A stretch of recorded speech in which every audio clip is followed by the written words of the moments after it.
अस्सलामुअलैकुम, welcome to my YouTube channel kitchen with Zaim. आज मैं आप लोगों के लिए लेके आई हूँ शलजम पालक गोश्त की बहुत ही मज़ेदार और आसान सी रेसिपी।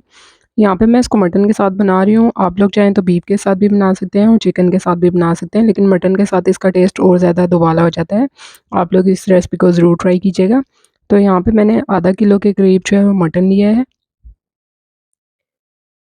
साथ ही मैंने इसमें 2 गड्डी पालक लिया है और उसको बारीक काट लिया था।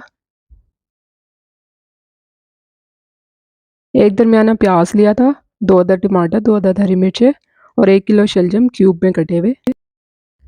अब मैं इसको प्रेशर कुकर में बना रही हूँ, तो सबसे पहले मैंने ऑयल डाला था और उसमें 2 टेबलस्पून मैंने मक्खन भी डाल दिया था और उसके बाद लहसुन अदरक डाल के इसको अच्छे तरीके से भून लेना है।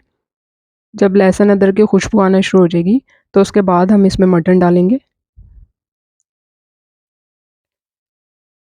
अब हमने मटन को इसमें अच्छे तरीके से भून लेना है, ताकि इसका पानी ड्राई हो जाए और इसका कलर चेंज हो जाए।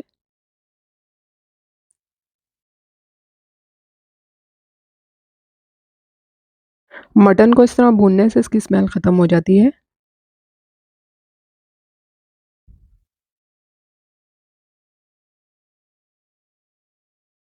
ये देखिए मटन अच्छे तरीके से भून गया था, तो इसके बाद मैंने इसमें 2 अदद दरमियाने साइज़ के टमाटर डाल दिए थे क्यूब्स में काट के।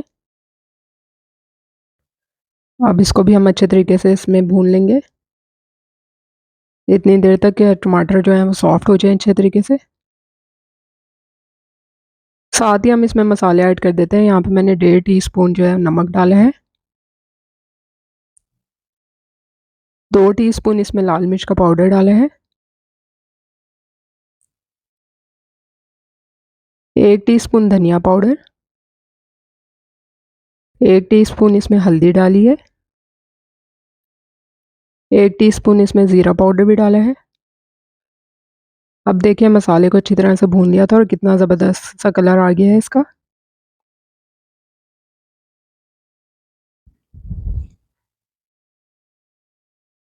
जब मसाला अच्छे तरीके से भून जाएगा, तो उसके बाद हम इसमें पालक, शलजम, प्याज और हरी मिर्च सब डाल देंगे।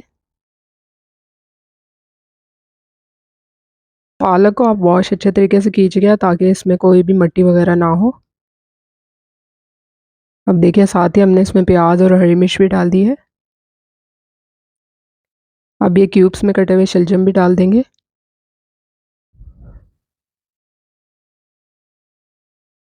अच्छे तरीके से इसको मिक्स कर लेना है। इसमें आपको एक्स्ट्रा कोई भी पानी डालने की ज़रूरत नहीं है। पालक का खुद इतना पानी होता है कि उसमें आपका गोश्त भी अच्छे तरीके से गल जाएगा और ये अच्छे तरीके से आपके शलजम भी गल जाएंगे, तो आपको इसमें एक्स्ट्रा पानी डालने की ज़रूरत नहीं है।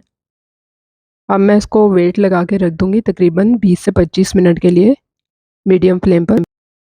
तो ये देखिए 20 से 25 मिनट तक मैंने इसको मीडियम फ्लेम पर वेट लगा के रख दिया था और अब इसका 20 से 25 मिनट बाद जब मैंने इसका ढक्कन खोला है, तो ये इसका पानी ड्राई हो चुका है।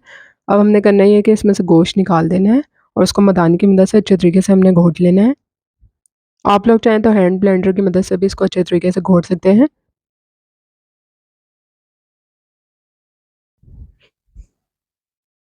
तो ये देखिए मैंने इसको मदानी की मदद से अच्छे तरीके से घोट लिया था। ये अच्छे तरीके से ब्लेंड हो चुका है, तो मज़ेदार सा शलजम पालक गोश्त तैयार है। हमने गोश्त डालने के बाद इसको 10 से 15 मिनट के लिए मज़ीद पकाया था। आप लोग चाहें तो इसके ऊपर देसी घी भी डाल सकते हैं। यहाँ मैंने इसके ऊपर मक्खन डाला है। रेसिपी पसंद आई है तो लाइक और शेयर ज़रूर कीजिएगा। जल्द मिलूँगी नई रेसिपी के साथ। अल्लाह हाफ़िज़।